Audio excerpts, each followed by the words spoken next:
My name is Kari Ginger, and I am your host of Know Better, Live Best. I am back again this week with part 2 of my talk with Patrick Robinette. I am so excited with how much I learned from him that I just had to make this a 2-part series. Listen in as we continue to talk about what happens to the food before it goes on our plate, how he differentiates himself, and my favorite, the quality of sourcing and transparency and why it's important to him. He'll even talk a little bit about what he hopes the future of farming might look like. Know Better, Live Best is dedicated to supporting food and health literacy in people of all ages. Our mission is to cut through the misinformation surrounding food, health, and nutrition because we believe that when people know better, they can make the right choices and live their best lives. We are presented by Bytable Foods. They use blockchain and Internet of Things technology to build traceable, transparent food systems because it shouldn't take an investigative journalist to find out where food comes from. With Bytable Foods, their technology and what they want to do is, the traceability, knowing where your food comes from. Why is quality sourcing of your beef so important to you? Quality sourcing is it takes the unknowns out of the equation. There was a company that just had a tremendous several ton recall of ground beef, and it was like, but it had been on marketplace for 2-3 weeks. And I was like, how many, and this is a major company, how many people were exposed? What was the risk? So that's why quality sourcing and transparency is important. And that's why, companies like Bytable is good for us because it helps us with that. It helps us with that piece of telling that story. We have a very crude system currently, and it works. But the problem we're coming into is all these certifications. We want to quantify what was done. Well, guess what? Let's go back to this regulation book. If you can't, if it doesn't meet regulation, you can't do it. And that's what they go, well, you need to have this third-party certification. Why? It's another person with their hand in my pocket or in your pocket. Stop. Like, that USDA inspector, trust me, he is not going to let anything go in our system. And why? Because we're not a moving line system. We've simplified the process. We don't move meat around. One of the products we make is beef jerky. We don't bring in beef. That cow is actually harvested at our facility to make that jerky. We're not commingling anything. So we not, in our system and going with the quality transparency, in our system, we're measuring E. coli, salmonella, sugar toxins, then we're measuring E. coli, then we're measuring Listeria monocotyledones all in one building. It never moved. It goes out in the final product that you're going to consume. And that's what we have created in our system. Like I said, we've consolidated. There are slaughter facilities, there are processing facilities, and there are further processing facilities. We have brought it all back into one building. And we're testing upon testing upon testing. The other thing is that we have a system in place that while a test is out, that product is held. It's not a recall if it never leaves the building. If we maintain control and we identify where that control is being maintained to the U.S. government, it's not a recall until we know that it comes back and it's safe. We get quarterly reports, and it's so funny. We have had a 0 positive or false positive result on any testing that we've ever done at this facility, and there is a bunch of testing. But industry average, I think, for E. coli last quarter was 1%. That's a problem. Mm-hmm. That's a problem. That is a lot of meat. Sourcing from the farmer, sourcing from the any producer of any of the ag products that you're going to feed your family. have the technology like Bytable has that we can follow this whole process. Those are the two key pieces. You don't need anything else. Trust me when I say somebody is going to bust us if we're doing anything inhumane. There's no reason why I need to pay a company to tell you that we're doing everything humane. Organic standards. It makes us feel good, but why does it make us feel good? It allows the big people to play in the game. That's the whole reason behind it. It's allowing the bigger companies, the established companies, to play in the game. Why? They made their bed. I've gone off and done my own thing, but don't make me have to do what they're having to do to justify what they're doing. Because all it's doing is costing you money, or it's costing me money. Stop. Get to know the farmer. Get to know the producer. Get to know the process. They'll tell you. Let them do it. Cheaper. Right. And I'm sure there's plenty of people out there that would love to find something wrong you're doing if they could. So. I will point it out. They're like my wife. They're going to point out every one of my flaws, but, it keeps us on our toes. Well, it does. But when you're so transparent and you care about the quality sourcing of your food, you're not nervous. You're inviting people to come in. You have youth tours, correct? That's right. Yeah. So again, this is one of the things. We are a tremendous supporter of the national FFA, and we're a tremendous supporter of a lot of state FFA chapters and then local chapters. Why? Because they're either going to be our next employee or they're going to be our next consumer. Either which way about it, I much rather spend the money now in educating them and being a part of their education, because it's a whole heck of a lot cheaper than whenever they become adults. And then you got to break everything they've learned and then reteach them. Okay? So FFA is a tremendous part of our operation. With that said, when we took on the USDA facility that we're in, we opened doors. We've calculated since 2013, we've had over 1,400 kids that have come through this facility. Wow. And I will even tell you that there was a 4-H chapter with elementary kids that came through this facility. We've had school science teachers come through this facility.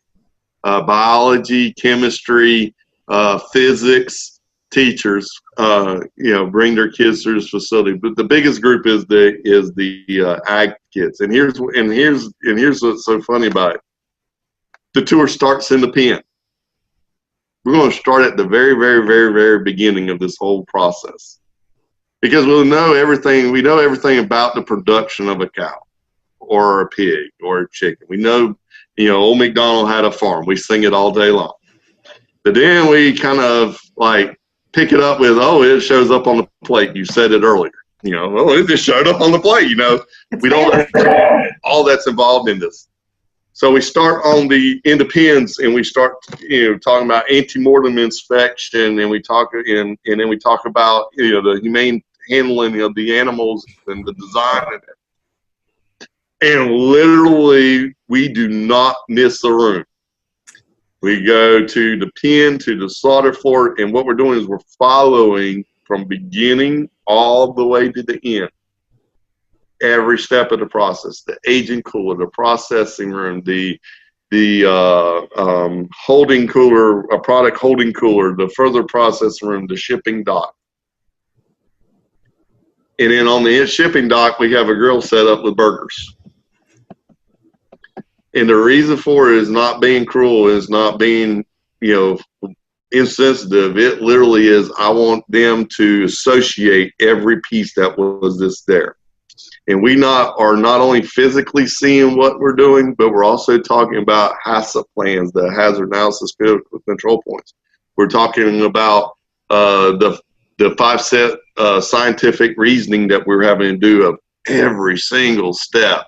We're talking about the biological testing, and again, talking about the physics. We're talking about how animal agriculture is actually beneficial in in scientific research. We're not just throwing any piece away. Like, there's a purpose for everything. And so, like, for instance, there is a researcher that gets our hooves, and he has so many hours after after the harvest that the nerves are still active. And what he's doing is he's looking at the next generation of prosthetics. It's tremendous. So we're not just throwing them away. He's utilizing them for another step. But yeah, we do tours.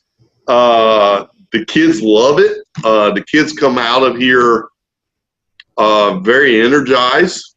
They go to their schools and they start talking about their food that they're eating and questioning that was supposed to be a burger and doesn't quite look like a burger. And but we're also educating them on the realities of life, and that a lot of these kids are wanting to dream to be farmers. And I tell them, you cannot do what your daddies and your granddaddies did. You will die.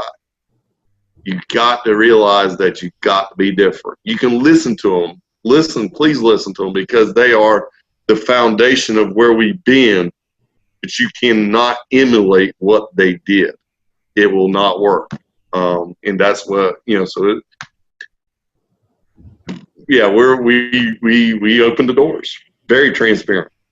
The education that you're doing is so vital for just growing a greater future. Yes. For everyone. And kids are so smart, so resilient. They can take on more than I think what most of the public thinks. Explain things to them, let them process it, let them, think outside the box like you're doing, and challenging them to do different things. Like, yes, learn something, but how are you going to grow and change, make it better? Just like what you've described in this whole podcast, how you're solution focused. We talked about that earlier, and you're changing things. You're taking out middlemen. You're making your product safer, and just taking control and feeling good. And like I said, I love that education piece. I'm an educator, and I'm hoping everyone appreciates it too.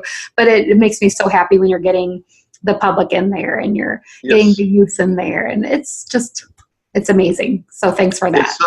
Here's an interesting statistic. So in and please, somebody's going to tell me that I was completely wrong. So somewhere around 1950, 98% of the population lived on a farm.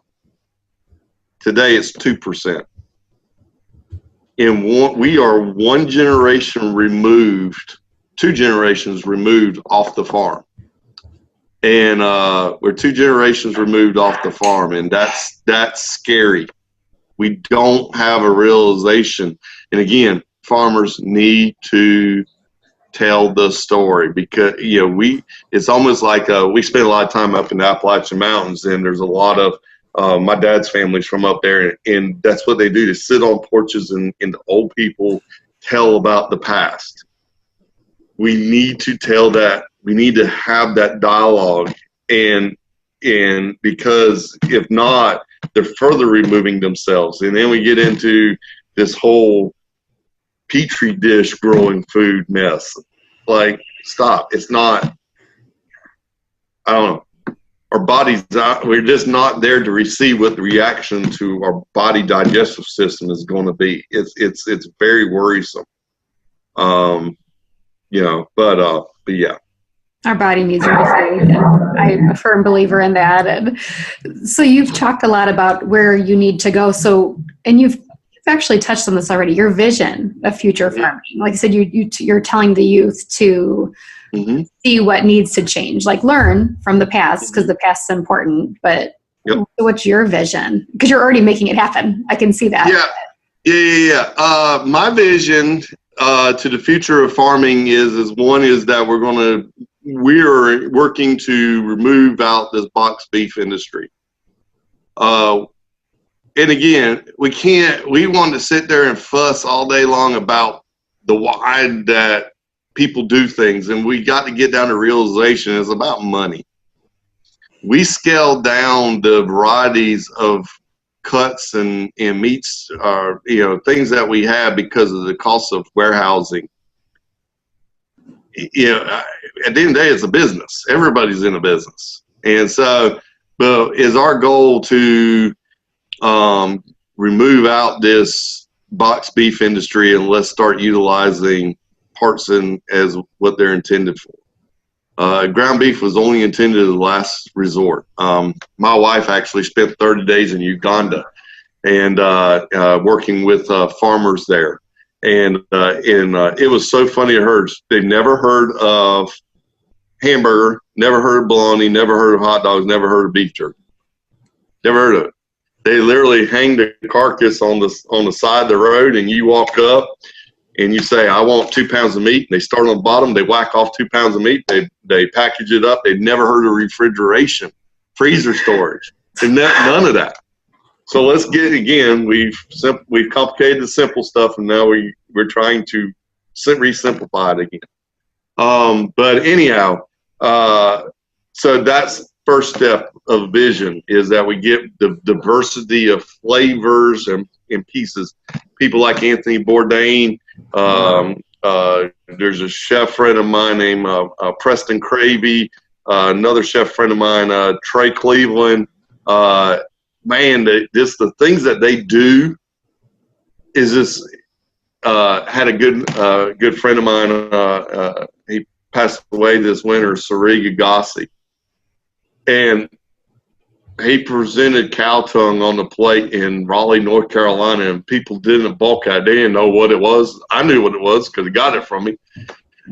But I took my wife there, and she just looked at it. She's like, what is it? I said, oh, just eat it.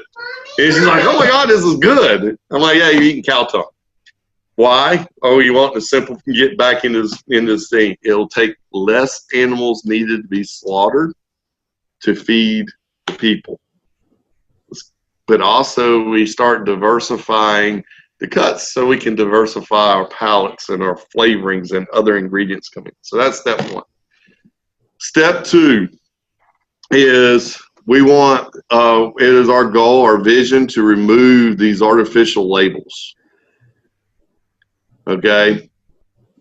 There's play on words. Everybody goes, well, all cattle are raised on grass. Well, yes. But don't discount that. At some point in time, they're not. Please don't devalue what I'm doing, because you need to make yourself feel better.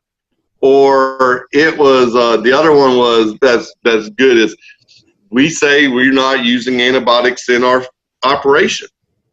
And they're like, well, we have no added antibiotics. That's how we have to word it on the label. The government makes us word it on the label that way. And it's like, but that's not what I'm doing. There's none. Yeah, but you can't do that. So that gets into another world. Why? Because it exposes what the other folks are really doing. I want to get into you have that traceability. Where was that animal originated at? Where was it born?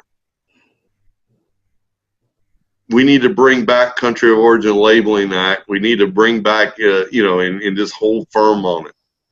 If Mexico and Canada wants to sue us, okay, whatever. But we got to bring that back. I was actually in Nebraska managing the feedlot when NAFTA was passed, and literally watched the transition of where those trucks were coming from. And all we're doing in America is slitting our own throats. We got to stop. We got to take care of ourselves.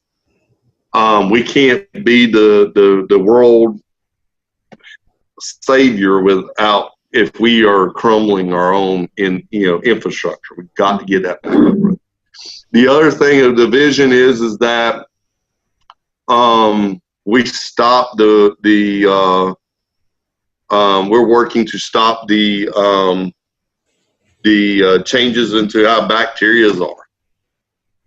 E. coli, salmonella, Shiga toxin. When we talk about Shiga toxins, that just up to 2006, the only place you saw that was nursing homes, daycares, and hospitals. And we're like, how did that get into our industry, and how do we get it out? We haven't seen it because our cows are not, they're out in open pasture. So, those are the things. But the biggest vision is drone technology. Ooh.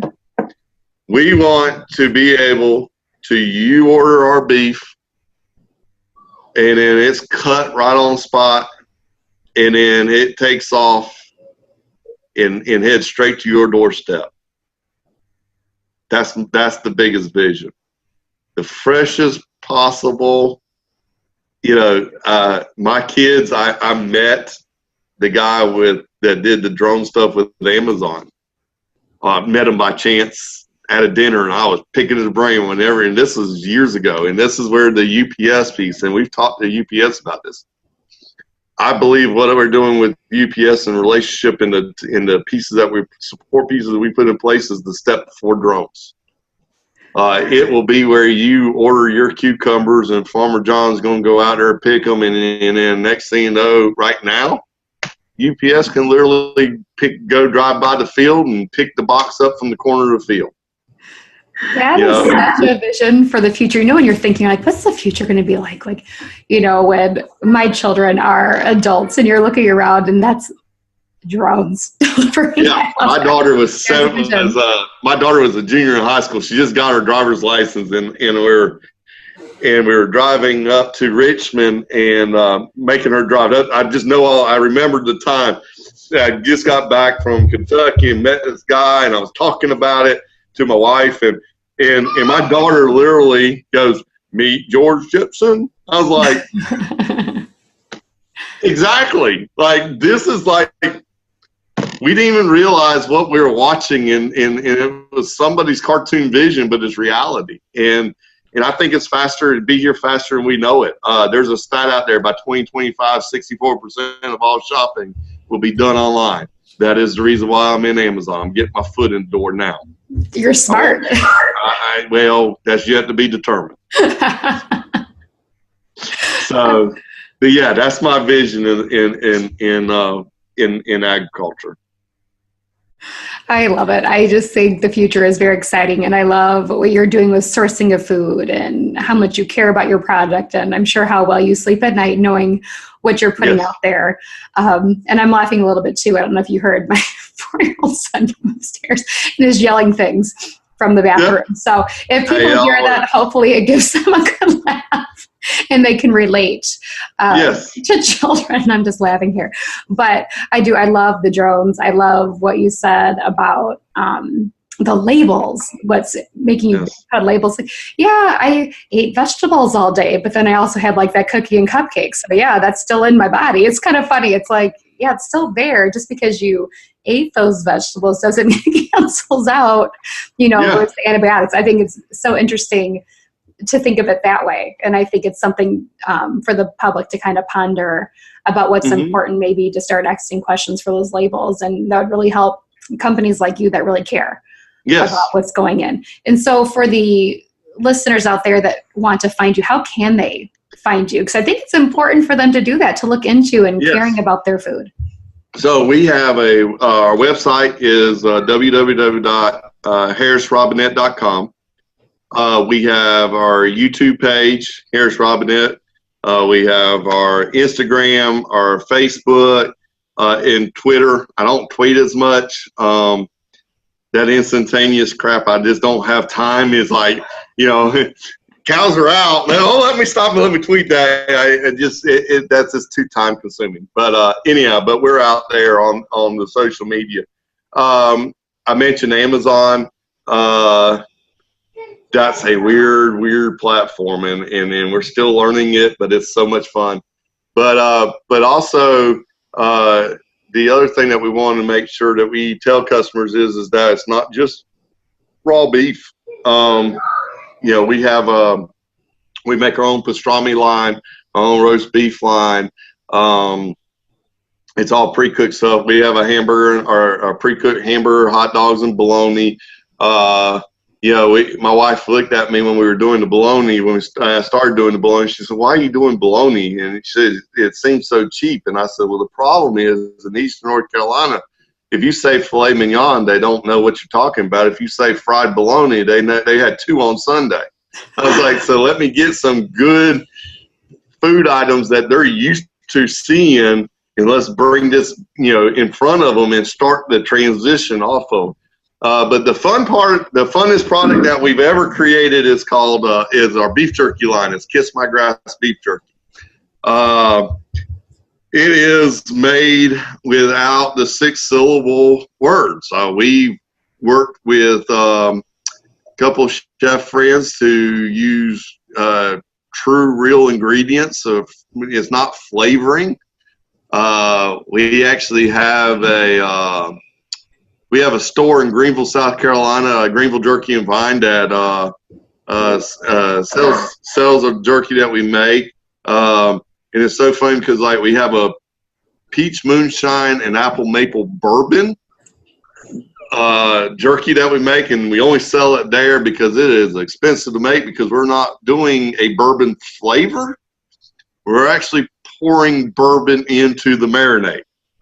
And so anyhow, but we have Kiss My Grass Beef Jerky. We manipulated the preservation of meat, not through chemical preservations, but through other steps.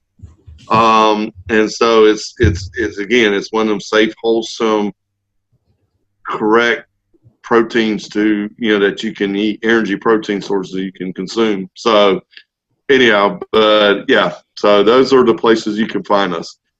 Let's say my husband and my brother were able to try the beef jerky, and they loved it. Yeah, it's awesome. It's very addictive, but it's one of the things that we pride ourselves on. We got to create the products. We have what started out was that nobody really eats sirloin tips, top rounds, or bottom rounds anymore, and I'm not going to get paid for that cow that we raised until every pound of meat is sold, which means then all that's left is grinding. So then I'm devaluing it. So how do we keep the value up in the animal? And so that was, how the jerky came about. The same thing with brisket. We now have a pre-cooked, eat and serve chopped barbecue brisket. Our pastrami is traditional pastrami made with briskets. Why? Because we're trying to utilize those parts of those cows and not devalue them. Y'all will be the first ones to know it. So we just keep this a secret amongst us right now. But our goal is by November, we're going to have a pre-cooked prime rib eat and serve. We got to recognize we're all about convenience. We have to simplify. Your kids are, you're sitting there, and I know, and I guess we need to wrap this thing up, because in your brain you're going, God, I need to, I got to go deal with them, and there's so much going on. We have a tremendous amount of stuff in our life, and we've cluttered ourselves, and so it's all about convenience in our mind. What's going to make things simpler. That's what Amazon and we're doing with Amazon, also with our website, with the home. We want you you got to know in a couple of days what you want to fix. Now, that's the only thing I'm asking. But if you know in a couple of days what you're going to fix, in 2 days, I can get you your meat fresh to you. But we're rolling out for the Thanksgiving and Christmas holiday this pre-cooked ribeye, eat and serve. Those people that want the parties, how much time do you put into cooking for a Christmas party or a Thanksgiving? Yeah, I see you. So much time. So now my mom's probably gonna laugh when she listens to this. Kari, you put in all that time? No. My wife will tell you. Puts in. My wife will thank you for Aunt Brenda. Aunt Brenda does the cooking for us. We did Thanksgiving one time, and I was like, I'm done. But no, seriously, we're creating a fresh product that is designed heat and serve. Why? So you can spend time devoted to your family, to yourself. And so anyhow, that's a new product. We're finishing up the R&D on it. Just trying to figure out what flavors that we want and what tastes good, what don't taste good. My kids are guinea pigs. Shut up and I eat love that job. it. So my husband will be salivating when he listens to that part, the new prime rib. Yeah. So, but anyhow, we did that. We're also rolling out a pre-cooked whole beef barbecue brisket, and then pre-cooked barbecue short ribs. Again, looking at family reunions, looking at cookouts, things like that. Spend time. We don't have the time anymore, between tweeting and Snapchatting and then work emails. I mean, there's just no time for ourselves. So we're trying to simplify that. We started when we did the Amazon thing. I wanted to learn how the online shopping experience worked. God, I love it. And I was looking at it, and that I looked at the time. On every Sunday after church, we eat brunch, and then after brunch, we go grocery shopping, and that takes 2.5 hours. Now, guess what? After church and after brunch, guess who's going home? And I'm sitting there and I'm relaxing, hopefully, unless the wife has something she's nagging me about. But anyhow, I've shifted my time now from grocery shopping to my wife. But anyhow, but no, seriously, that's a trivial thing. But also the money we've saved, because we're impulse buyers. My family is. We literally have trimmed $60-$70 off our grocery bill every week, because we're not walking the aisles and my kids are grabbing stuff and saying, "Hey, I want this," and then it just sits in the pantry. So again, and we get into these. Let's get the realizations to get down deep into it. How much food waste are we actually can save just by knowing exactly what you need, harvesting it exactly when you need to harvest it, and then grow it exactly when you need to grow it. I mean, we start getting into realizations of things, and we can start really trimming a lot of our waste. And so that's the fun part. You ask the right questions. You start caring about what's going in your body and caring about companies that are doing right by what they're doing. And that's when I think our eyes just open, like, wow, all these things that were going on. And instead, I have this new appreciation for companies like you. And I've been talking to you for it once, whether it's a coffee and different things that really care about what they're doing and their product they're sending out. And I love that. And I can tell just by talking with you today and reading up on you and checking out the website that you care about your product. And you can tell by the smile you had on your face this whole time and the excitement you had with talking about what you're doing. And I have so much appreciation for that, because I do care about what goes in my body and what goes in my family's bodies. And so thank you for everything you do. And like I said, I know you do it for you do it for your customers, you do it for your family, but at the end of the day, you feel good about it. Yes, ma'am. We do. One of the other things that we kind of, I'd be remiss if I didn't back up and cover is we talked about the risk to the farmer. And one of the challenges, I know one of the things that somebody with Bytable had asked me was, what is your roadblocks? And the biggest roadblock is access to capital. The banking industry has taken a stand of they're not going to take risk anymore. And we talked about how much change has happened in 3 years. And so the banking industry is not into providing credit. We can do what we want to do, but we're only one person. We need other cattlemen to make the changes. And it goes right back to the whole, why did these farmers go into these contracts? A lot of it is because of credit. The bank feels better with contracts than they do with anything else. And then the other flip side of it is that, there's so much technology and medical investments going on that investors it's not sexy enough for them. Mm-hmm. And it's too much time. And so I'd be remiss to not put that into our conversation, in that the consumer is the investor. Yeah. The consumer has got to not buy to make themselves feel good, but to buy to live. I watch these farmers markets around here, and it upsets me because people go because it's a place to take a stroll and to see different things, and then you'll see them walk by.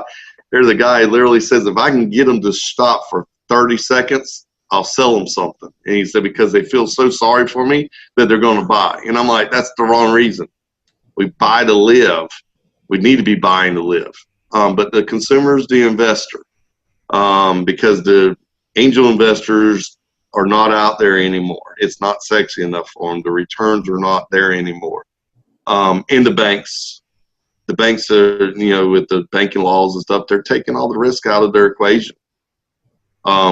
That's another piece to this whole equation. That's a roadblock, is the capital access is needed to be.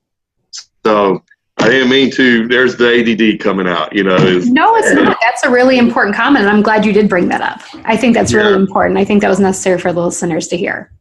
Yeah, I mean, companies like Bytable that, getting this blockchain in place and stuff, I mean, we need access to capital so we can get the job done. So anyhow, that was just, and companies like us. I mean, that's one of the things. We started this whole process early in life, and that was, talking about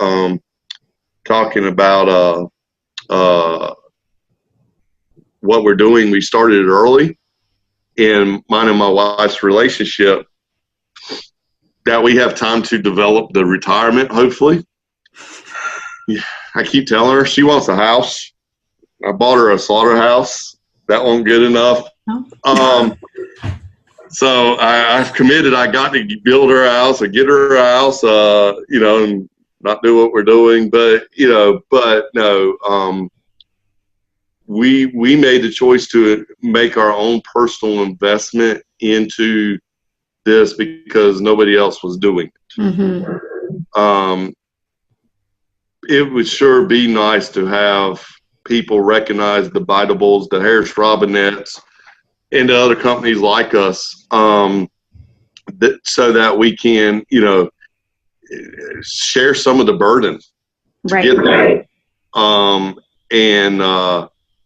Because there's still a whole lot more. We're little old me. I know I've unleashed a lot on you, but it's not even getting down an inch below the surface. I mean, there's so much more that needs to be solved, and we got to do it quick. Like, time's running out, in my opinion. And anyhow, but yeah, that was one of the roadblocks that we're experiencing today. Those are huge roadblocks. Hopefully people out there are listening and feel the way you do. And hopefully if there's more people, we can make this change. But you're on the right track. I love that. You're not just saying it's just little old me. Like, you're working on it now. Yeah. And that's huge. And you're bringing the youth in, and hopefully they're going to see that, and the future can start changing for the better. Yes. And that's the youth. This millennial crowd, we talk junk about it. I was just at NC State the other day. We do something called a steer picking. We cook whole steers on grills. It's the most mind-blowing thing that you ever seen. But anyhow, me and a professor were talking about that these kids, and I'm not even going to use kids. That's degrading to them, and I apologize. This youth, these young adults, they got so much access to so much information. My kids always joke with my daughter in particular. She'll sit there and she'll say, "Well, Daddy, what did you have before internet?" I said, "Dewey Decimal." And you were limited to what that library had. I mean, that was it. And so, God help us, you were in a small town, because then you're really limited. But I mean, that access, my son and I'm like, he'll ask me a question and I'm like, Google it first. And he goes, why? And I was like, because there's so many different versions of the answer to that question. I want you to have the full picture of it. Mm-hmm. But this next generation, I tell you, they have so much at their disposal. They're overwhelmed, and I think that's why we're sitting there kind of looking down on them. But they're so overwhelmed, and they need to figure out how to put things in different compartments in their minds, and then pull little bits out at a time. I think if they ever figure that out, they're going to be so wild and dangerous, but they're so exciting because the entrepreneurial spirit in them, in the diversity in them, and the ideas, and I sit back, and that's what I tell FFA. I say, look, I support you. Why? Because I want you to invite me to these things because I want to sit back. National FFA Convention is my time of rejuvenation. You have 60,000 kids in one building or one area. And it's like, I just sit back and watch them. And they do some stupid things. But now we did some really stupid things. Say we all did. And that's when you could appreciate, they'll get there. The future is so exciting. Yeah. And I think we, not just sit back, be involved, but see where it goes and help them make the right choices. And especially people like you that are working to see it change and go in the right direction. And Patrick, this has been eye-opening for me. I love it. This was a really exciting podcast. I've learned tons. I can't wait for people to listen to it. I hope all listeners out there find you on your social media, Amazon as well. And be informed. Check it out. And I think they need to find you because they'll learn a ton. And even if you don't buy from me, find a farmer that is raising it and go talk to them. Now, we're very unique in our system. They're not going to have every piece that we have, but they have relationships for the different pieces. And, but go and talk to them and get to know them. And we have the technology. Remember, the complicated thing has been made simple. Right. Technology. You're where you're at. I'm in North Carolina. It's just the technology has made it simple. We are so connected to each other. The social media has made us connected, but we're disconnected by the food. Yes. And that was a video that we had just did a couple weeks ago in talking about that is how connected we are, but we're so disconnected. And so let's use those connections and then like I said, the technology of getting food all around and moving around, and you don't have to do what you've always done. Mm-hmm. If you don't have strawberries available to you in Iowa, guess what? I can put you together with a strawberry farmer in North Carolina and Virginia. I can get you your strawberries in 48 hours. And that's what, talking about the jerky y'all got. What was it? Left out on Tuesday, got to you on Thursday, right? Yeah. I didn't know it was going to be asked. We made it happen. And literally it was like in an hour before UPS came. Is that quick? So you don't have to sit here and be stuck with the strawberries from Guatemala. It doesn't have to be that way. You can ship a freaking Christmas tree from North Carolina through UPS. The abilities are there. You really can get personalized with every step of your life, and that's the exciting piece about it. I hate it for the grocery stores. They're losing a foothold. But guess what? It's time that we take care of ourselves. Absolutely. It really is what's more important.